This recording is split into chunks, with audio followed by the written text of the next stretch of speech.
ஒரு பை எலெக்ஷன்ல நம்ம 2000 ரூபா 5000 ரூபா 10000 ரூபா அப்படிங்கிறத பை எலெக்ஷன்ல கேள்விப்படும். இடைத்தேர்தலுக்கு காசு ஒரு சட்டசபை தேர்தலில் அந்த மாதிரியான ஒரு தொகை நம்ம கேள்விப்படுவதே கிடையாது. 200 ரூபாய் 300 ரூபா 500 ரூபா அவ்வளோதான். போன தேர்தலில் ஒவ்வொரு வாக்காளருக்கும் அந்த மாதிரி வந்து பரவலாக பாஜக வந்து அங்கே சாத்தூர்லாம் அங்கேருந்து நிறைய பணம் கொடுத்துருக்குறாங்கன்னு ரிப்போர்ட் வருது. கம்யூனிஸ்டெல்லாம் வந்து எப்படி ஒப்புக்கொள்ள முடியும்? கம்யூனிஸ்டோடைய ஒவ்வொரு தொகுதியும் எதுக்கு அந்த பிரதாபராம் கீழ்வேலூரில் நான் கேட்கும்போது ஒவ்வொரு வாக்காளருக்கும் கொடுக்கப்பட்டிருக்கு. கம்யூனிஸ்ட் கட்சி நிற்கிற தொகுதி இல்லையா? ஆமாம், ஒவ்வொரு வாக்காளருக்கும். கம்யூனிஸ்ட் கட்சி நிற்கிற இப்போ கீழ்வேலூரில் எடுத்தீங்கன்னா அங்கே சிபிஎம் கேண்டிடேட் லதான்னு ஒருத்தங்க தான் நிற்கிறாங்க. ஆமாம். ஆனால் திமுக அங்கே வந்து எல்லா வாக்காளருக்கும் ஒவ்வொரு வாக்காளரும் ஃபுல் கோஆர்டினேஷன், ஃபுல் நாலேஜோட அவங்க கட்சிக்காரங்க கிட்ட கேண்டிடேட் பிரபாகரன் வந்து சொல்கிறாரு. என்ன சொல்கிறாரு? ஒரு ஓட்டை கூட இந்த இதில் வந்து ஒரு ஓட்டை கூட நம்ம விடக்கூடாது. இந்த முறை வந்து நம்ம வந்து விசுவாசமாக பண்ணணும். நம்ம வந்து இதில் இந்த காசு அடிச்சிடக்கூடாது. இதுக்கப்புறம் 5 வருஷம் இருக்கு, உறுதிப்படுத்திடுறான். 18 ஓட்டு வீட்டில் இருக்குப்பா, நமக்கு ஓட்டு இருக்குப்பா. அவங்க வந்து யாருக்கு போடுறாங்கிறது வேற, பணம் வாங்கியிருக்கிறதெல்லாம் வந்து ஓட்டு போடுங்கிறத அவங்க அங்கே. ஸோ அதனாலையும் ஒரு பர்சன்டேஜ் இன்க்ரீஸ் உங்களுக்கு. அதை கொடுத்துருக்காங்கன்னு சொல்றீங்களே காசு. இதனால தான் நான் என்ன சொல்ல வரேன்னா, தேர்தல் ஆணையம் 100% வாக்குப்பதிவை நோக்கி இங்கே வேலை செய்யக்கூடாது. 100% வாக்குப்பதிவுன்னா எல்லாருக்கும் நான் 10,000 ரூபாய் பணம் கொடுத்தா 100% வாக்குப்பதிவு வந்துடும் நாளைக்கு. அது கிடையாது நோக்கம். நம்ம என்ன பண்ணணும், அவங்க வந்து பணம் வாங்காம நேர்மையாக ஓட்டு போடுறாங்களா, அது 70% இருந்தால் கூட உண்மையாக இருக்கும். நீங்கள் அதை நோக்கி தான் ஒரு தேர்தல் ஆணையம் வேலை செய்யணும். அதை நோக்கி நீங்கள் வந்து மிகப்பெரிய அளவில் என்ஃபோர்ஸ்மெண்ட். 2 விஷயமும், ஒரு பக்கம் விழிப்புணர்வு.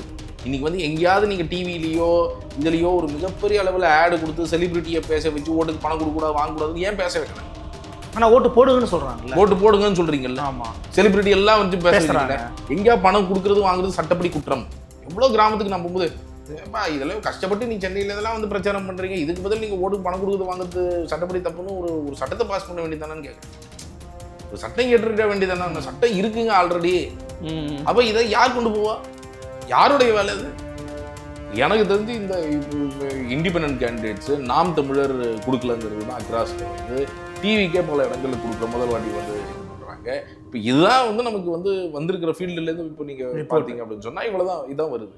பட் இவங்க எல்லா இடங்கள்லையும் கண்ணாமண்ணான்னு இப்படி கொடுத்துருக்கிறது வந்து கணக்கான கோடி அடிச்சிருந்தா தான் இந்த மாதிரி கொடுக்க முடியும். 10,000 15,000 கோடி அளவுக்கு அவங்க கொடுத்துருப்பாங்க. லட்சக்கணக்கான கோடி ரூபாய் பணம் அடிச்சிருந்தா தான் திமுகவால் இப்படி கொடுக்க முடியும்.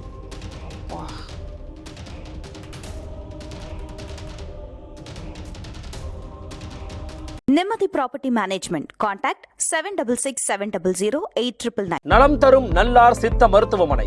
இதய நோய், சர்க்கரை நோய், பக்கவாதம், சிறுநீரக பிரச்சனை, தண்டுவடம் மற்றும் மூட்டு பிரச்சனைகளுக்கு மிகச்சிறந்த மருத்துவமனை. கிருஷ்ணகிரி, சென்னை மற்றும் மதுரை. தொடர்புக்கு 8807666117 மற்றும் 8807666118. ஃபோர்த் ஸ்டேட் தமிழ் நேயர்களுக்கு அருள்மொழிவர்மனின் அன்பார்ந்த வணக்கங்கள். இது உங்கள் ஃபோர்த் ஸ்டேட் தமிழ் வழங்கும் பெருதலும் பெருதுகள் நிகழ்ச்சி. இன்றைக்கு நம்மோடு மீண்டும் வருகிறார் அறப்போர் இயக்கத்தினுடைய ஒருங்கிணைப்பாளர் மரியாதைக்குரிய திரு ஜெயராமன் அவர்கள். வணக்கம். வணக்கம். எப்படி இருக்கீங்க? மிக்க மகிழ்ச்சி. என்னன்னா, நீங்கள் ஒரு முக்கியமான ஒரு பரப்புரை தொடர்ச்சியாக மேற்கொண்டு வந்தீங்க. ஒரு எலெக்ஷனுக்குமே இந்த மாதிரி ஒரு புதுமையான ஒரு யுக்தியை கடைபிடிப்பீங்க. இந்த முறை வந்து என் ஓட்டு விற்பனைக்கல்ல, காசு கொடுத்தா நானும் வாங்க மாட்டேன் அப்படிங்கிற ஒரு பரப்புரையை, ஒரு டேக்லைனை வச்சு தமிழ்நாடு தழுவிய அளவில் முக்கியமான தொகுதிகளுக்கெல்லாம் போயிருந்தீங்க. இப்போ எலெக்ஷன் முடிஞ்சிருக்கு. ஸோ முடிஞ்ச பிறகான சினாரி என்னங்கிறத உங்கள்கிட்ட கேட்டு பெறணுங்கிறத விருப்பமாக இருந்துச்சு. உங்களுடைய பரப்புரை ஒர்க் அவுட் ஆயிருக்குதா? மக்கள் மனசை மாற்ற முடிஞ்சுதா? குறிப்பாக கட்சிகளுடைய மனநிலையை மாற்ற முடிஞ்சுதா? எப்படி பார்க்குறீங்க நீங்கள்? சரி, நாம் எதிர்கொண்டு இருக்கக்கூடியது வந்து ஒரு மிகப்பெரிய ஒரு ஹிமாலய சவால் அப்படின்னு சொல்லலாம். உண்மைதான். அது வந்து நாங்கள் ஒரு 150 இடங்களில் செஞ்சோம் அப்படின்னு சொன்னால், அந்த 150 இடங்களில் கிராமங்களில் நகரப்பகுதிகளில் அங்கே லோக்கலாக உறுதி எடுத்து, ஆமாம் நான் வாங்கக்கூடாதுன்னு உறுதி எடுத்து பேசின பிறகு 10-15 நிமிஷம் பேசின பிறகு வாங்க மாட்டேன்னு உறுதி எடுத்து ஸ்டிக்கர் ஓட்டினாங்க அவங்க வீட்டு வாசலில். அந்த ஸ்டிக்கரே கூட பல இடங்களில் காணாமல் போனதையும் நாங்கள் பார்த்தோம். சில நாட்கள் கழித்து காணாமல் போனது, கட்சிக்காரங்களே வந்து எடுத்தது, அந்த மாதிரிலாம் நிறையா நடந்ததை நம்மளால் பார்க்க முடிஞ்சுது. அதில் 1% உறுதியோடு நிற்பாங்க அப்படிங்கிறது தான் நம்ம எதிர்பார்க்குறது முதல் முறையாக. இப்போ நேற்றைய தினம் வந்து அந்த மாதிரி சில ஃபீட்பேக் வர ஆரம்பிக்குது. இப்போ கீழ்வேலூர் அந்த நாகப்பட்டினம் தொகுதியில் பிரதாபராமபுரம் ஊராட்சியில் எல்லாருக்கும் அந்த பணத்தை கொண்டு வந்து வீடு வீடாக கொடுத்துருக்குறாங்க. ஆனால் அந்த கிராமத்தில் சில பேர் வந்து நாங்கள் பணம் வாங்க மாட்டோம்னு சொல்லி அந்த ஸ்டிக்கர் ஒட்டின மக்கள் உறுதி எடுத்தாங்க பேசுனதுக்கு பிறகு. அதில் அந்த நபர்கள் சில பேர் வந்து நாங்கள் வாங்கலை, வந்து கொடுத்தாங்க, 1000 ரூபா கொடுத்தாங்க, நாங்கள் வேணான்னு சொல்லிட்டோம் அப்படின்னு சொல்லி சொன்னாங்க. ஸோ அந்த மாதிரி எங்கெல்லாம் செஞ்சுருக்கிறோமோ அங்கே சில விஷயங்களை ஒரு ஹோப்புன்னு சொல்லலாம் அப்படிங்கிறத பார்க்க முடியுது. ஆனால் ஒட்டுமொத்தமாக பார்த்தீங்க அப்படின்னு சொன்னால் ஒரு ஒரு மிகப்பெரிய நம்ம எல்லாருக்குமே ஒரு மன உளைச்சலை உண்டாக்கக்கூடிய ஒன்று தான் இந்த தேர்தல் நான் பார்க்குறேன். இது வந்து கொடுமையான தேர்தல் இருக்கிறதுலே நான் பார்த்ததுலேயே கொடுமையான தேர்தல்னா இது இந்த தேர்தல் தான். அப்படி என்னங்க சொல்றீங்க? 11, 16 கடந்த 10 ஆண்டுகள்ல 20 ஆண்டுகள்ல 10 பேர் கொடுமையான தேர்தல். அந்த இந்த மாதிரி ஒரு கொடுமையான தேர்தல் நான் ஒவ்வொரு தேர்தலும் நான் பார்த்துருக்கிறேன். ஒவ்வொரு தேர்தலையும் பணம் எப்படி கொடுக்குறாங்க அப்படிங்கிறதெல்லாம் பார்த்துருக்குறோம். நான் 2011 மு.க. அழகிரி அந்த திருமங்கலம் ஃபார்முலாலாம் நடந்தபோது கூட, அதற்கு பிறகு கூட 2011 அந்த தேர்தல் நடந்தபோது கூட 200 ரூபா 300 ரூபா இதுதான் ஸ்டாண்டர்டாக இருந்தது. அதிகபட்சமாக 500 ரூபா கொடுத்தாங்க. அந்த அருப்புக்கோட்டை சைட்லலாம் வந்து கொடுத்ததெல்லாம் நான் வந்து அப்போது கண்கூடாகவே பார்த்தோம், அந்த நேரத்தில் எப்படியெல்லாம் பணம் கொடுத்தாங்க அப்படிங்கிறதெல்லாம். அதற்கு பிறகு நீங்கள் பார்த்தீங்க அப்படின்னு சொன்னால் 2016 இருக்கட்டும், 2021 இருக்கட்டும், 2021 தேர்தல் கூட எடுத்துக்கோங்களேன். ஒரு பை எலெக்ஷனில் நம்ம 2000 ரூபா 5000 ரூபா 10000 ரூபா அப்படிங்கிறத பை எலெக்ஷனில் கேள்விப்படுவோம். ஒரு சட்டசபை தேர்தலில் அந்த மாதிரியான ஒரு தொகை நம்ம கேள்விப்படுவதே கிடையாது. 200 ரூபாய் 300 ரூபா 500 ரூபா அவ்வளோதான். போன தேர்தலில் உதாரணத்துக்கு அதிமுக 500 ரூபா கொடுத்தாங்க, திமுக வந்து 200 ரூபா 300 ரூபா நிறைய இடங்கள்ல கொடுத்தாங்க. இதுதான் நம்ம நிறைய கேள்விப்பட்டோம் சட்டசபை தேர்தல் 2021 சராசரியா இருந்தது. இந்த முறை அப்படிங்கிறது திமுக என்ன பண்றாங்க, ஒவ்வொரு வீடாக, அதுவும் அவங்களுடைய ஓட்டு போடக்கூடியவர்கள், அவங்களுக்கு யார் ஓட்டு போட மாட்டாங்களோ அவங்களுக்குலாம் கொடுக்க மாட்டாங்க. ஆனா இந்த முறை என்ன பண்ணியிருக்கிறாங்கன்னு சொன்னா எல்லாருக்கும் கொடுங்க. ஒரு கிராமம்னு எடுத்துக்கிட்டீங்கன்னா ஒருத்தரையும் விடாங்க, எல்லாருக்கும் கொடுங்க. டிஎம்கேல 1000 ரூபாய், சில தொகுதிகளில் 2000 ரூபாய். இப்போ நம்ம அந்த கோவை தெருக்கலாம் ஏதோ என்னெல்லாமோ சொல்கிறாங்க, மூக்குத்தின்றாங்க, இதுன்றாங்க, 5000ன்றாங்க, 8000ன்றாங்க, என்னெல்லாமோ தொகைகள் வந்து ஃபீல்டுலேருந்து வருவதை பார்க்கும்போது கிஃப்ட்டு, நீங்கள் இந்த மாதிரி இந்த தேர்தல் அளவுக்கு கிஃப்ட்டு எந்த தேர்தலில் கொடுக்கப்பட்டிருக்கு? தொடர்ந்து கிஃப்ட்டுகள்.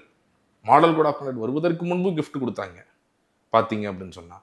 ஸோ ஒரு பக்கம் கிஃப்ட்டு, அதற்கு பிறகு பணம், இந்த மாதிரி வந்து ஒவ்வொரு வாக்காளருக்கும் இப்போ அதிமுக பார்த்தீங்கன்னா 500 ரூபாய் சில இடங்களில், சில இடங்களில் 1000 ரூபாய் ஒவ்வொரு வாக்காளருக்கும். அந்த மாதிரி வந்து பரவலாக பாஜக வந்து அங்கே சாத்தூர்லாம் அங்கேருந்து நிறைய பணம் கொடுத்துருக்குறாங்கன்னு ரிப்போர்ட் வருது. கம்யூனிஸ்டெல்லாம் வந்து எப்படி ஒப்புக்கொள்ள முடியும்? கம்யூனிஸ்டோடைய ஒவ்வொரு தொகுதியும் நேற்று அந்த பிரதாபராம கீழ்வேலூரில் நான் கேட்கும்போது ஒவ்வொரு வாக்காளருக்கும் கொடுக்கப்பட்டிருக்கு. கம்யூனிஸ்ட் கட்சி நிற்கிற தொகுதி இல்லையா? ஆமாம், ஒவ்வொரு வாக்காளருக்கும். கம்யூனிஸ்ட் கட்சி நிற்கிற இப்போ கீழ்வேலூரில் எடுத்தீங்கன்னா அங்கே சிபிஎம் கேண்டிடேட் லதான்னு ஒருத்தங்க தான் நிற்கிறாங்க. ஆமாம்.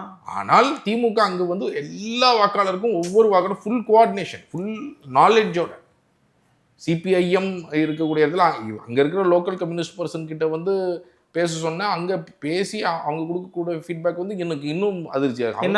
எல்லா தொகுதியிலும், எல்லா சிபிஐ சிபிஎம் 10 தொகுதியிலும் இது எல்லா வாக்காளர்களுக்கும் கொடுக்கப்படுகிறது அப்படின்னு சொல்லி சொல்கிறாங்க. அப்போ இதெல்லாம் வந்து இதற்கு முன்பு நடந்தது கிடையாது. நான் வந்து என்ன பார்க்குறேன்னா இதற்கு முன்பு அப்படி நடந்தது கிடையாது. இந்த முறை வந்து அவங்க என்ன பார்க்குறாங்க அப்படின்னு சொன்னால், இப்போ 200 ரூபாய் 300 ரூபாய் 500 ரூபாய்னு இருக்கிறப்ப நிறைய பேர் சொல்லுவாங்க, வாங்கிட்டு இன்னொருத்தங்களுக்கு போட்டுருவாங்க, என்ன பிரச்சனை? நாங்கள் ஆரம்பத்திலேருந்து இதுக்கு தான் அஞ்சினோம். நாங்கள் சொல்லிகிட்டே இருந்தது என்னென்னா, இது வந்து 200 ரூபாய் 300 ரூபாய் 500 ரூபாய்ன்ற வரைக்கும் தான் இந்த மாதிரி. ஆனால் நீங்கள் பணத்தை அதிகப்படுத்திக்கிட்டே போனீங்க, இவங்க கொள்ளையடிக்கிறத அதிகப்படுத்திகிட்டே போய் பணத்தை இவங்க டிஸ்ட்ரிபியூட் பண்ணுறது 1000 ரூபாய் 2000 ரூபாய்ன்னு இன்க்ரீஸ் பண்ணும் பொழுது அது அந்த குடும்பத்தில் ஒரு விசுவாசத்தை ஏற்படுத்தும். ஒரு 4 ஓட்டர் இருக்கிறாங்கன்னா 8000 ரூபா கொடுக்குறீங்க கொண்டு போய், மாத சம்பளமே 5000 ரூபாய் 6000 ரூபாய் இருக்கிற இடத்துல 8000 ரூபா கொடுக்குறீங்கன்னா 8000 ரூபாய் கொடுத்த நபருக்கு நான் ஓட்டு போடணும், இவ்வளோ பணம் கொடுத்துருக்கிறாரு, இவருக்கு எப்படி நான் ஓட்டு போடாமல் இருக்க முடியுங்கிற அந்த விசுவாசமானது 50% மக்கள்கிட்ட இருக்க வேணாம், 3% மக்கள்கிட்ட இருந்தால் போதும். மாறிடும், களம் மாறிடும். அப்போது இந்த விசுவாசம், லாயல்ட்டி அப்படிங்கிறது ஒரு மிக முக்கியமான ஒரு ஃபேக்டராக மாற்றுவதற்கான முதல் தேர்தலாக நான் இல்ல மற்ற தேர்தல்ல இல்லாதது ஏன் இதுல இருக்குன்னு நினைக்கிறீங்க? என்ன ஏன்னா காரணம்? மற்ற தேர்தல்கள்ல அந்த விசுவாசம் அப்படிங்கிறது பெரிய அளவுல மக்களுக்கு இருக்காது. குறைந்த தொகையாக இருக்கும் பொழுது அந்த விசுவாசம் அப்படிங்கிறது பெரிய அளவுல இருக்காது. வாங்கிட்டு நான் இவர்கிட்டயும் வாங்கிக்கிறேன், அவர்கிட்டயும் வாங்கிக்கிறேன், நான் ஓட்டு போடுறேன். இப்போ நீங்க இந்த மாதிரி தொகையை அதிகப்படுத்தி கொண்டே போகும் பொழுது யார் எனக்கு அதிக தொகையை கொடுத்திருக்கிறாங்களோ அவருக்கு இவ்வளவு கொடுத்திருக்கிறாரே அவருக்கு நான் அந்த மனநிலை வந்து மக்கள் போவாங்க. இது ஒரு சைக்காலஜி. இல்ல இப்போ இதுலயே வந்து பாத்தீங்கன்னா இப்ப தாவேகா தலைவர் திரு விஜய் அவர்கள் வந்து துவக்க காலகட்டங்களில் மாணவர்கள் மத்தியில பேசுகிற போது ஓட்டுக்கு பணம் கொடுக்காதீங்க வாங்காதீங்கலாம் பேசி நான் வீடியோக்களை பார்த்தோம். இப்போ அண்மையில் ஒரு சில மேடைகளில் பேசிய போது பரப்புரையின் போது காசை வாங்குங்க, வாங்கிட்டு அவங்க செவிலையே விசில ஊதி அனுப்புங்க அப்படின்னு சொல்றாரு. அதாவது பணத்தை வாங்கிட்டு நீங்க விசிலுக்கு ஓட்டு போடுங்கிறது அவரோட கான்செப்டா இருக்கு. ஒரு பெரிய ஸ்டார் அவர், மிகப்பெரிய உச்ச நட்சத்திரம் அவர், அப்படி கூட நடந்திருக்கலாம் இல்லையா? சரி, நான் என்ன பார்க்குறேன்னா அப்படி நிறைய நடந்திருக்கும், அதில் ஒன்றும் டவுட் கிடையாது. ஈவன் 97% அப்படி நடக்கட்டும். 3% விசுவாசமாக ஓட்டு போடுறாங்க, இல்லை 5% விசுவாசமாக ஓட்டு போட்டாங்கன்னா கூட அந்த 5% உங்களுக்கு வந்து இந்த தேர்தலை பொறுத்த வரைக்கும் வின்னிங் மார்ஜின்ங்கிறது ரொம்ப குறைவாக இருக்கும். ஏன்னா 3 முனை போட்டியாக இருக்கும்பொழுது சில இடங்கள்ல 4 முனை போட்டி, ஒரு காரைக்குடி மாதிரி இடத்துல 4 முனை போட்டியாக கூட இருக்கும். அப்போ அந்த மாதிரி எல்லாம் இருக்கிற இடங்கள்ல மார்ஜின் யோசிச்சு பாருங்க. நிறைய வின்னிங் மார்ஜின் வந்து 500 ஓட்டு 1000 ஓட்டு. ஆலங்குளம்ல அந்த ஏடிஎம்கே பர்சன் ஸ்ட்ராட்டஜி பேசுறாரு, பணத்தை வச்சுக்கிட்டு அவங்க கட்சிக்காரங்க கிட்ட கேண்டிடேட் பிரபாகரன் வந்து சொல்றாரு. என்ன சொல்றாரு? ஒரு ஓட்டை கூட இதுல வந்து ஒரு ஓட்டை கூட நம்ம விடக்கூடாது, இந்த முறை வந்து நம்ம வந்து விசுவாசமா பண்ணணும், நம்ம வந்து இதுல இந்த காசு அடிச்சிடக்கூடாது, இதுக்கப்புறம் 5 வருஷம் இருக்கு என்ன. அப்போ இந்த விஷயம் வந்து என்ன அப்படின்னு சொன்னா, இந்த முறை என்ன பார்க்குறாங்க அப்படின்னு சொன்னா, அந்த மார்ஜின் குறைவாக இருக்க போகிறது, ஒவ்வொரு ஓட்டும் முக்கியம், நம்ம எப்படியாவது பணத்தை கொடுத்து 1% நமக்கு அந்த பணத்துக்காக ஓட்டு போட்டாங்கன்னா அது நமக்கு வரும் அப்படிங்கிறது தான் அதோட லாஜிக். நாம் இந்த இடத்துல அதிகமாக கொடுத்தவனாக இருக்கணும். அப்போ இந்த மாதிரியான ஒரு மனநிலைக்கு மக்களையும் இப்போ புஷ் பண்ண ஆரம்பிச்சாச்சு. இது அது நான் என்ன பார்க்குறேன்னா, நடந்த தேர்தல்களிலேயே ஒரு பை எலெக்ஷன் மாதிரி நடந்த சட்டசபை தேர்தல் இதுதான். அப்பா, அதற்கான ஒரு ஆரம்ப புள்ளி இந்த சட்டசபை தேர்தலில் இவங்க ஆரம்பிச்சு வச்சிருக்கிறாங்க அப்படிங்கிறத நான் பார்க்குறேன். அப்போ எந்த அளவுக்கு கொள்ளையடிச்சு வச்சிருக்கிறாங்க, எந்த அளவுக்கு அடுத்தது கொள்ளையடிக்க போறாங்க அப்படிங்கிறத இது காண்பிக்குது. இது ஏதோ நம்ம மீண்டும் சொல்றோம், இது நம்ம ஏதோ நம்ம பணம் தானே நம்ம வாங்கிக்கலாங்கிற ஒரு விஷயமே கிடையாது. ஆக்சுவலி அது நிறைய பேர் விஜய் சொல்லும்போது நிறைய பேர் எதிர்த்தாங்க, அப்படி பேசக்கூடாது. நான் வந்து வீடியோவை வெளியிட்டேன். இது வந்து விஜய் பேசுவது வந்து ஒரு அபத்தமான ஒன்று. பணத்தை வாங்கிக்கோங்க அப்படின்னு அது முதல்ல சொல்றதே சட்டப்படி குற்றம், சொல்றதே தவறு. அது ஒரு கட்சி தலைவரே சொல்றாரு. அடுத்தது அருண்ராஜ் சொல்றாரு, ஐஆர்எஸ் ஆஃபீஸர். நான் அதுதான் கேட்டேன், ஐஆர்எஸ் ஆஃபீஸராக நீங்கள் இருந்திருக்கிறீங்க, இப்போ நிறைய மணல் மாஃபியா அவங்கெல்லாம் பணத்தை கணக்கில் வராத பணத்தை நீங்கள் பிடிச்சிங்க அப்படின்னு சொன்னால், அந்த கணக்கில் வராத பணம்லாம் மக்கள் பணம் தான், ஏன் பணம் தான் நீங்கள் வாங்கிக்கிட்டீங்களா? அவங்க வந்து கொடுத்தாங்கன்னா பணத்தை வாங்கிட்டு போட்டு கொடுத்து பணத்தை வாங்கிட்டு விட்டுட்டீங்களா? இல்லை என்ன பண்ணீங்க? அப்போ அவங்க பணம் தானே, மக்கள் பணம் தானே சொல்லி நீங்கள் வாங்கிட்டீங்களா? இல்லை, இது வந்து இந்த பணம் தானே யோசிச்சிருக்கணும் நீங்க. அப்போ நீங்க என்ன பண்ணீங்க? அப்போ நீங்க மக்கள்கிட்ட போயிட்டு சர்வசாதாரணமா நீங்க வாங்கிக்கோங்க அப்படின்னு சொல்றீங்க அப்படின்னு சொன்னா எந்த மாதிரியான ஒரு சமூகத்தை நோக்கி இவங்க எடுத்துட்டு போகணும்னு நினைக்கிறாங்க? இது ஒரு அறமுள்ள ஒரு சமூகத்தை நோக்கி நகர்த்தணுங்கிற எண்ணமாவது இருக்கணும்ல, அந்த ஒரு ரெஸ்பான்சிபிலிட்டி அவங்களுக்கு இருக்கணுமா இல்லையா? சில பேர் இப்போ தினகரன் ராஜாமணி போன்ற பத்திரிகையாளர்கள்லாம் பல இடத்துல போடும்போது தாவேக்கா கூட காசு கொடுத்ததா சொல்றாங்க. நீங்க அதை வெரிஃபை பண்ணீங்களா? அவங்களும் மாற்றுன்னு சொல்லக்கூடிய அவங்களும் காசு கொடுத்துருக்காங்களா? தினகரன் ராஜாமணி அங்கே ஃபீல்டில் போய் விசாரித்து அவர் வந்து இது மாதிரி தாவேக்கா பணம் கொடுத்துருக்குறாங்க அப்படின்னு சொல்லி அந்த தொகுதியில் போடுறார். அண்டு தினகரன் ராஜாமணி நமக்கு தெரியும், அவர் வந்து பல்வீர் சிங் இஷ்யூலேருந்து ஒவ்வொரு இஷ்யூ சொசைட்டி போய் ஃபீல்டில் போய் வெரிஃபை பண்ணக்கூடிய ஒரு அருமையான நேர்மையான பத்திரிகையாளர் அங்கே இருக்கிறவர். அப்போ அந்த மாதிரி ஒருத்தர் அங்கே சொல்லும் பொழுது நமக்கு அது தெரியுது. அப்போ அங்கே யார் கேண்டிடேட்? ஆர்எஸ் முருகன் யாரு? ஒரு மிகப்பெரிய ஹைவே கான்ட்ராக்டர். திருநெல்வேலியில் சட்டவிரோதமாக குவாரி வேலைகளில் ஈடுபட்ட நபர்களில் அவர் ஒருவர், அவருடைய குடும்பம் ஒருவர். அவருடைய மனைவி பேரில் சிந்து அப்படிங்கிற பேரில் நடத்தக்கூடிய அந்த குவாரியில் 96,000 கனமீட்டர் சட்டவிரோதமாக வெட்டி எடுத்தாங்க. வெட்டி எடுத்ததுக்கு 5,80,00,000 ரூபாய் அவருக்கு அபராதம் சப் கலெக்டர் சேரன்மாதேவி போட்டிருக்கிறாங்க. ஓகே. இந்த மாதிரியான ஒருவரை வந்து நீங்க கேண்டிடேட்டா போட்டிருக்கிறீங்க. அவர் என்ன பண்ணுவாரு? நீங்க அவர் பசங்க கல்யாணம் நடத்தினதை நீங்க பாத்தீங்கன்னா அவன் ஹைவேஸ் கான்ட்ராக்டர், நீங்க ஹைவேஸ்ல போய் கேட்டீங்கன்னா கதையா சொல்லுவான். தூய சக்தியை நிப்பாட்டி இருக்கிறாரு. இப்போ இந்த மாதிரி இதெல்லாம் தூய சக்தி. நீங்க கேண்டிடேட் எப்படி நீங்க அனலைஸ் பண்ணிருக்கிறீங்களா? எவ்வளவு சீரியஸ் கிரிமினல் சார்ஜஸ் இருக்கிறாங்கிறத அனலைஸ் பண்ணணும். இன்னைக்கு சீரியஸ் கிரிமினல் சார்ஜஸ் நீங்க பாருங்க 18% டிவிகேல இருக்கிறவங்களுக்கு. அப்போ அந்த மாதிரியான ஒரு சீரியஸ் கிரிமினல் சார்ஜஸ் இருக்கிறவங்க எல்லாம் போட்டிருக்கிறீங்க. என்ன சார்ஜஸ் இருக்கு அப்படிங்கிறதையாவது அனலைஸ் பண்ணிருக்கலாம். டிக்கெட் கொடுக்கறதுக்கு முன்னாடி அவங்களுக்கு என்ன சார்ஜஸ் இருக்கு, அவங்க யாரு என்னங்கிறத அனலைஸ் பண்ணணும். எப்படி நீங்க ஒரு நேர்மையான சமூகத்தெல்லாம் அமைக்கிறத பத்தி யோசிக்கணும். இது ஒரு சிஸ்டம். நீங்க சிஸ்டத்தை எப்படி கிரியேட் பண்றீங்கிறது தான் இல்லையா? நீங்க வந்து இப்போ நாளைக்கு அதிமுகலேருந்து நிறைய பேர் இங்க வருவாங்க, இது வருவாங்க, எல்லாத்தையும் சேர்த்து ஒரு கட்சினா என்னங்க அந்த எந்த மாதிரி கட்சியில இருக்கும்? இந்த கேள்வி மக்களுக்கு இருக்கும் இல்லையா? ஸோ நீங்க பாயிண்ட் என்னன்னா, அஃப்கோர்ஸ் இன்னைக்கு all set and ton TVK is a new party, ஒரு புது பார்ட்டி வந்திருக்கிறாங்க. இன்னைக்கு பணம் கொடுத்ததுல நம்ம வந்து அவங்கள வந்து ஒரு மேஜரா நம்ம சொல்ல முடியாது. ஏதோ ஒரு தொகுதியில கொடுத்ததுக்கான ரிப்போர்ட் வந்து வந்திருக்கலாம். ஆனால் இது மேஜர் ரெஸ்பான்சிபிலிட்டி யார் மேல இருக்கணும்? அதிமுக, பாஜக இவங்க எல்லாரும் தான் ஒரு மேஜர் ரெஸ்பான்சிபிலிட்டி இவங்களுக்கு தான் இருக்கு. தேர்தல் ஆணையம் என்ன பண்ணுது? நான் என்ன கேட்கிறேன்னா, மயிலாப்பூர்ல தாவேலுவோடைய ஒரு எய்டு சத்தியமூர்த்தி அவருடைய இடத்துல போய் 79 லட்சம் பணத்தை வந்து நீங்க பறிமுதல் பண்றீங்க, ஷீட் பறிமுதல் பண்றீங்க, பணம் கொடுக்கப்பட்டிருக்கு அப்படிங்கிறதுக்கான ஆதாரங்களை இது நீங்களும் நானும் எடுக்கல, யாரோ வீடியோ போடல, எலெக்ஷன் கமிஷனே எடுத்திருக்கு. இப்போ எலெக்ஷன் கமிஷனுடைய நார்ம்ஸ் என்ன, இதுக்கு முன்னாடி நீங்க ஃபாலோ பண்ணது என்ன? அரவக்குறிச்சியில் என்ன பண்ணீங்க, வேலூர்ல என்ன பண்ணீங்க? ஒன்ஸ் ஒரு ஓட்டர் இன்ஃப்ளூயன்ஸ் ஆயிருக்காங்கிறதுக்கான ஆதாரம் உங்கள் கையில் நேரடியாக சிக்கினால் அந்த தேர்தலை ரத்து பண்ணணும். இதுதான் இதுக்கு முன்னாடி பண்ணியிருக்கிறீங்க. ஏன் மயிலாப்பூர் தேர்தலை ரத்து பண்ணல?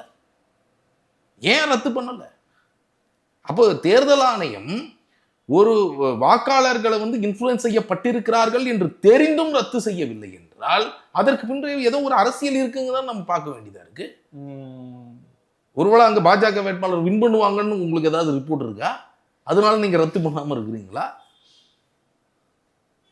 எந்த வாய்ப்பு இல்லையே. அது கூட வாய்ப்பு இல்லை தெரியுங்களா? இல்ல, பட் நான் பாயிண்ட் என்ன சொல்ல வரேன்னா, இது வந்து தேர்தல் ஆணையம் மஸ்ட் ஆன்சர். ஏன் வந்து அவங்க ரத்து பண்ணல? இதுக்கு முன்னாடி நீங்க பார்த்துருப்பீங்கல்ல, கொடுக்கப்பட்ட புகார்களை பார்த்துருப்பீங்க, இந்த மாதிரியான காலகட்டங்கள்ல பறிமுதல் செய்யப்பட்ட பணத்தெல்லாம் பார்த்துருப்பீங்கல்ல. அதுல போடப்பட்ட முதல் தகவல் அறிக்கை, புகார்கள், அதன் பிறகு எடுக்க நடவடிக்கை என்ன? அதனுடைய இது இருக்கா? ஒண்ணுமே ட்ராக் ரெக்கார்ட் இருக்கா? ட்ராக் ரெக்கார்ட் இப்போ ஆர்டிஐல போட்டு கேட்டதுல பல மாவட்டங்கள்ல ஒண்ணுமே ரெக்கார்டே இல்லை. அவங்க அந்த மாவட்டத்திலே ரெக்கார்டு இல்லை. ஒரு கண் பூச்சி, ஒரு மாதிரி ஒரு கண் துடைப்பு, இது ஒரு கன்விக்ஷன் கிடையாது. இப்போ இந்த தேர்தல் முடிஞ்ச அடுத்த கையோட மே 4ஆம் தேதி முடிஞ்சுதா? மே 5ஆம் தேதியிலேருந்து யார் கையில் இருக்க போகுது இந்த கேஸ் எல்லாம்? போலீஸ் ஸ்டேஷன் யார் ஆளுங்கட்சியா இருக்கிறாங்களோ எல்லா கேஸையும் அவங்க மூடிடுவாங்க. அவங்க மேல இருக்கிற எல்லா வழக்கையுங்கள அவங்க மூடிடுவாங்க, டிராப் பண்ணிடுவாங்க. அவ்வளவுதான். இதுல வந்து தேர்தல் ஆணையத்துக்கு ஏதாவது அதிகாரம் கொடுத்துருக்கிறீங்களா? அவங்க அந்த கேஸை வந்து ப்ராசிக்யூஷன் வரைக்கும் எடுத்துட்டு போறதுக்கான அதிகாரம் இருக்கா? கிடையாது. அப்போ இது எந்த அதிகாரமும் அவங்களுக்கு கொடுக்க மாட்டாங்க. பாராளுமன்றத்தில் அதற்கான தேர்தல் ஆணையத்துக்கான அதிகாரத்தை நோக்கி எதுவுமே வேலை செய்ய மாட்டாங்க. ஏன்னா தேர்தலை வந்து அவங்க மத்தியில் இப்போ பாஜக இருக்காங்க, அவங்க எங்கெல்லாம் நிற்கிறாங்களோ அவங்க கண்ட்ரோல் பண்ணணும். அவங்களுக்கு தேர்தல் ஆணையத்துக்கு அதிகாரம் தன்னிச்சையாக அதிகாரம் கொடுத்தாச்சு அப்படின்னு சொன்னா, ஈவன் அதோடைய செலெக்ஷன் கமிட்டியில கூட என்ன பண்ணாங்கிறதெல்லாம் பார்த்தோம்ல. எப்படி வந்து ஒரு சுப்ரீம் கோர்ட்டுடைய சீஃப் ஜஸ்டிஸ் இருக்கக்கூடாது? ஏன் கண்ட்ரோல் பண்ணணும்?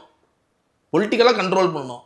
ஒரு ஃப்ரீ அண்ட் ஃபேர் எலெக்ஷன் இந்த நாட்டில் நடந்துடக்கூடாது. இவங்களுக்கு ஒரு ஃப்ரீ அண்ட் ஃபேர் எலெக்ஷன் நடக்கிறதுக்கு நான் மீண்டும் அதை கேட்குறேன். இந்த மயிலாப்பூர் விஷயத்தில் நான் வந்து தேர்தல் ஆணையத்தை விடுறதில்லை. எப்படி வந்து நீங்கள் வந்து ரத்து செய்யாமல் எப்படி வந்து இருக்க முடியும்? இந்த தேர்தலை நீங்கள் கண்கூடாக பார்த்த பிறகு, இன்ஃப்ளூயன்ஸ் ஆயிருக்கிறாங்கன்னு பார்த்த பிறகு, அப்போ இதற்கு பின் ஏதோ ஒன்று நடந்திருக்கு, ஏதோ ஒரு அரசியல் இருக்கு. இல்லை, இப்போ நம்ம பொதுவாக நீங்கள் டிபேட்ஸ்லாம் பார்த்து டிஸ்கஷன்லாம் பார்த்துக்கிட்டு இருந்திருப்பீங்க.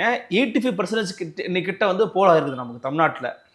இந்த 85% ஹெவி போலிங்க்கு பின்னாடி ஒன்லி ஆன்டி இன்கம்பன்சி மோடு தான் இருக்குது, அல்லது வந்து சில நபர்கள், சில தனிப்பட்ட கட்சிகள் இவங்க தான் இருக்கிறாங்கன்றதை மட்டும் பார்க்கணுமா? ஹெவி மணி ஃப்ளோங்கிறத இப்போ நீங்கள் பதிவு பண்ணுறீங்க. அப்போ அதுவும் ஒன் ஆஃப் த ரீசனா டிகோட் பண்ண முடியுமா? இல்லை கண்டிப்பாக அது ஒரு ஃபேக்டர் தான். இப்போ நீங்கள் 2 ஃபேக்டர் இருக்குது இந்த இன்க்ரீஸ்க்கு பின்னாடி. அஃப்கோர்ஸ் அந்த எஸ்ஐஆர்னால ஒரு நெட் இன்க்ரீஸ் இருக்குது. அதை தாண்டியும் பார்த்தீங்க அப்படின்னு சொன்னால் இன்க்ரீஸ் ஆனதுக்கு காரணம் வந்து 2 ஃபேக்டர்கள் இருக்குது. ஒன்று விஜய் ஃபேக்டர். ஓகே.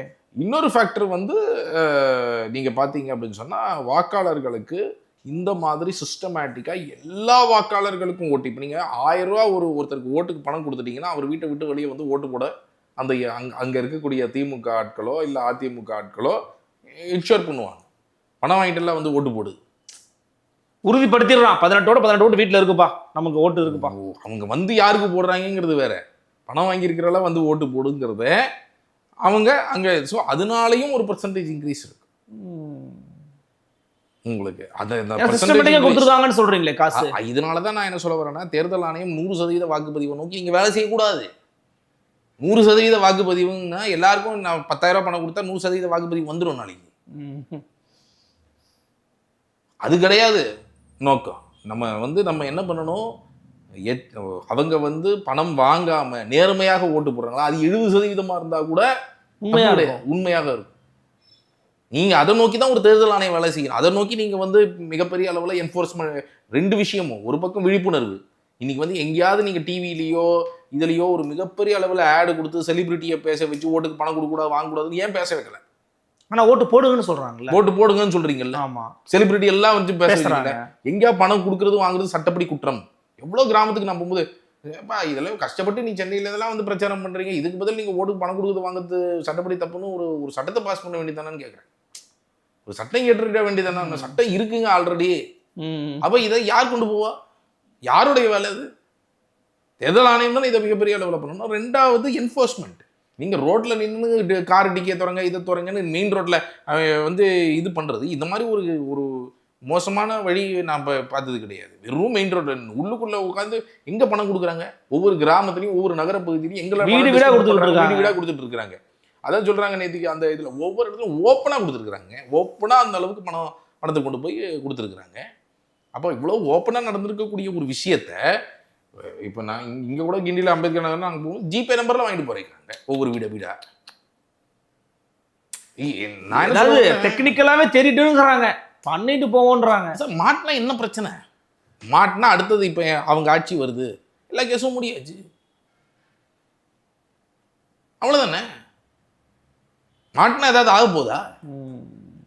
பணம் பிடிக்கப்பட்டிருந்தா ஏதாவது ஆக போதா? எதுவும் ஆகாது. அதுதான் இன்னைக்கு வந்து இது எல்லாமே வந்து ஒரு மேக்ஸிமம் ஒருவேளை அப்படி இன்கம் டேக்ஸ் எல்லாம் இப்போ இந்த சத்தியமூர்த்தி விஷயத்தில் இன்கம் டேக்ஸ் எல்லாம் இது பண்ணால் கடைசியில் என்ன பண்ணுவாங்க? இன்கம் டேக்ஸு தாவேலுவை வந்து பாஜகவில் வந்து சேருங்கன்னு சொல்லுவாங்க, அவ்வளோதானே பண்ணுவாங்க மேக்ஸிமம். அவங்க என்ன வேலையாக செய்ய போகிறாங்க இவங்களா? இன்னைக்கு தான் சிச்சுவேஷன். இப்படி இந்த மாதிரி ஒரு அரசியல் இன்ஸ்டிடியூஷன்ஸை காலி பண்ணி வச்சிருக்கீங்க. இல்லை பட் ஆனால் எந்த கிரெடிபிலிட்டியும் இல்லாத இன்ஸ்டிடியூஷன்ஸாக மாற்றி வச்சிருக்கீங்க. இன்னும் சில கட்சிகள் இருக்காங்களே, இப்போ ஃபார் எக்ஸாம்பிள் விசிகா இருக்காங்க, நாம் தமிழர் கட்சி இருக்காங்க, இன்னும் சில கட்சிகள்லாம் இருக்கு. இவங்கெல்லாம் வந்து ஓட்டுக்கு பணம் கொடுக்கறதும் தப்பு வாங்குறதும் தப்புன்னு பேசக்கூடியவங்க தான். அஃப்கோர்ஸ் விசிகா மட்டும் அலையன்ஸில் இருந்தாலுமே கூட பொதுவாக அந்த என்ன அலையலில் இருக்கிறவங்க தான். இவங்களுடைய இது எப்படி இருந்துச்சு ஆக்சுவலி கிரவுண்டில்? இவங்களுடைய நமக்கு வந்து தகவல் படி திமுக அலையன்ஸில் இருந்த எல்லா அலையன்ஸ் கட்சிகள் நின்ன இடத்துலையும் கூட 100க்கு 100% அவங்க வந்து பணம் வந்து கொடுத்து தடுக்க முடியல. Full knowledge of the alliance partners தான். இது வந்து அலையன்ஸ் பார்ட்னர் வந்து கொடுக்கக்கூடாதுன்னு எங்கேயா சொல்லியிருக்கிறாங்களா? எங்கேயாவது வெளிப்படையாக வந்து இப்போ சிபிஎம்மோ விசிகேவோ வந்து இல்லை விசிகே பல இடங்களில் வந்து காசு கொடுக்கறது தவறுங்க, அதை நம்ம காசு கொடுக்கறது நாங்கள் கொடுக்க மாட்டோம்னு சொல்லிருக்காங்க. திமுக கொடுக்கறது நிறுத்தி இருக்கிறீங்களா? இல்லை கொடுக்கக்கூடாதுன்னு ஒரு பேச்சு பேசியிருக்கிறீங்களா? ஓகே. இது வந்து இன்னைக்கு அக்ராஸ் கான்ஸ்டியூன்சிஸ் இது வந்து லோ அலையன்ஸ் இது காங்கிரஸ் நின்ற இடமா இருக்கட்டும் எல்லா இடங்கள்லையும் இன்னைக்கு கொடுக்கப்பட்டு இருக்கிறது அப்படிங்கிறத நமக்கு ஃபீல்டுலேருந்து வர தகவல். எனக்கு தெரிஞ்சு இந்த இண்டிபெண்டன்ட் கேண்டிடேட்ஸு நாம் தமிழர் கொடுக்கலங்கிறது தான் அக்ராஸில் வருது. டிவிக்கே பல இடங்களில் கொடுக்கல, முதல் வாட்டி வந்து இது பண்ணுறாங்க. இப்போ இதுதான் வந்து நமக்கு வந்து வந்திருக்கிற ஃபீல்டுலேருந்து இப்போ நீங்கள் பார்த்தீங்க அப்படின்னு சொன்னால் இவ்வளோதான் இதான் வருது.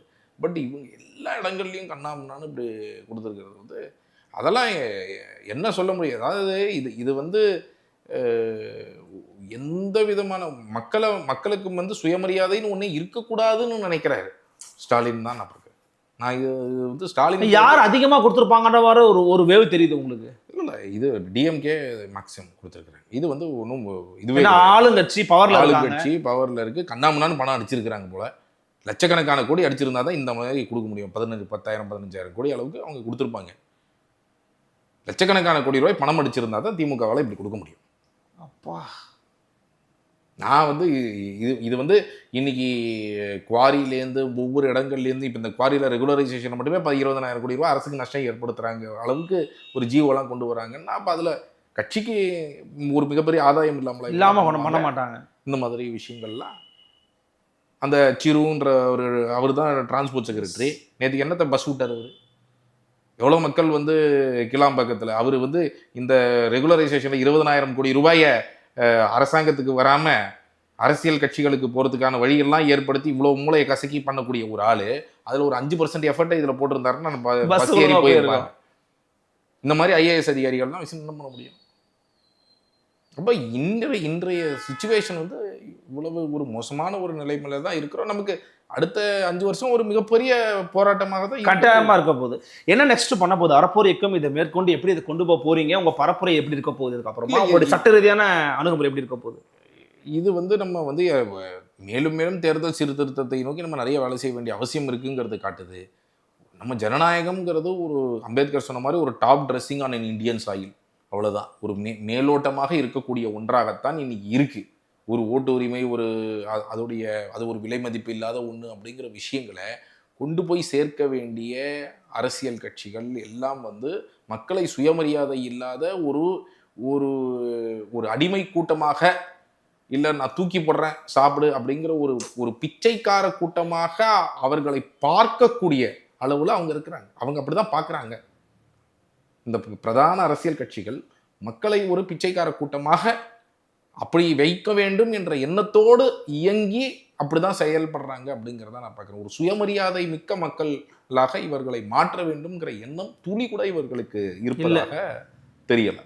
அப்போ அந்த மாதிரியான ஒரு சமூகம் பண்ற டாப் ட்ரெஸ்ஸிங்கான இந்தியா நம்ம கல்டிவேட் பண்ணுன்றார்.